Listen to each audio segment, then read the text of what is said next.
Rachel Platten's Fight Song was a monster hit, but she says she wrote it to talk herself into not quitting the music business. Platten now opening up about her struggle with postpartum depression and how music continues to pull her through tough times. Here's ABC's Rhiannon Ally. Rachel Platten, we want to welcome you to Nightline. Thank you so much. I'm so happy to be here. Let's jump right in and talk about Fight Song. That was such a global hit. This is my fight song. Take back my life song.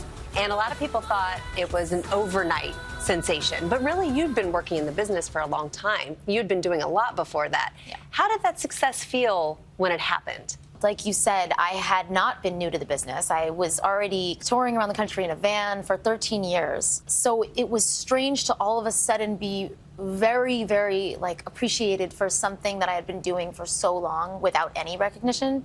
It was a little jarring and strange, but also very incredible because I wrote Fight Song for myself at a moment when I had to decide, was I going to give up on this career or not? And the fact that that very emotion, that very sentiment was the thing that finally helped my career explode, it wasn't lost on me. It's an anthem. Yeah. Is there a specific story someone's told you about how it helped them? I mean, there's so many, but the most crazy thing for me is that after almost 10 years, it's still happening. That's the part that I can't get over. The fact that my friends' daughters are still discovering it, and it just doesn't seem to fade culturally. I'm just so grateful. And we mentioned it's a song about resilience. You have a new song that's also celebrating female strength and resilience. Let's take a listen. Girls, you were wild and free. The wind is at your back, the world is at your feet. Sometimes life can feel unfair, broken hearts you can't repair. Sometimes you might be scared that no one gets you. This is really beautiful. Thank you. Thank you. Let's talk about the inspiration. You have two young daughters. I know they were a huge source of inspiration for this song. Yeah. Tell us what this song means to you. So I had my babies really close together, and I had a really big struggle with my mental health after both babies, and had experienced some postpartum depression. And through all that time, though, songwriting was the thing that kind of brought me back to myself and saved my life, really. That and my love, and the love for my girls. I've been working on this album, and I realized kind of near the end of it that I hadn't written anything for my daughters yet, and thought, well, my goodness, what do I want them to know from their mom at this moment in time? What do I wish for them? Hope you learn to trust your voice. And the song blossomed from that, and as I was writing it, I realized this is not just for them. This is for myself. This is for my mom and sister and all of us, really. You've been so open in your songwriting, also on social media. You just mentioned postpartum struggles.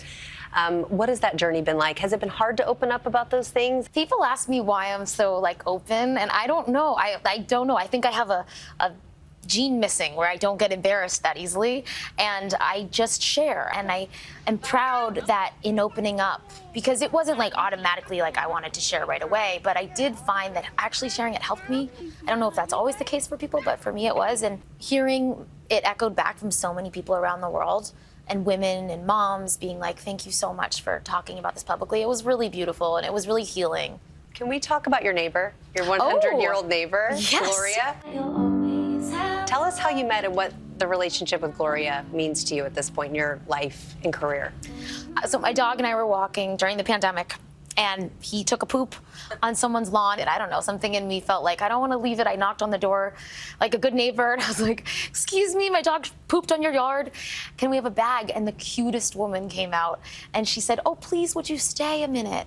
And we got to talking, and I found out that she had been a former concert pianist. I told her that I was a singer. She, of course, had no idea who I was, and and we just connected over music. Our age difference didn't matter, and it was this beautiful, really pure connection. Now you're TikTok stars, you and Gloria. How does that feel? It's literally all Gloria. And a lot of people have asked me, oh, I want to be friends with Gloria. And I was like, you probably have one in your neighborhood. Go meet your neighbors. Go to an elderly home. There's so much wisdom there. We kind of think that, almost in a way, we don't look to them for advice, but they have so much wisdom to share. So Thank you so much. We are so happy we had you here today. Hi everyone, George Stephanopoulos here. Thanks for checking out the ABC News YouTube channel. If you'd like to get more videos, show highlights, and watch live event coverage, click on the right over here to subscribe to our channel, and don't forget to download the ABC News app for breaking news alerts. Thanks for watching.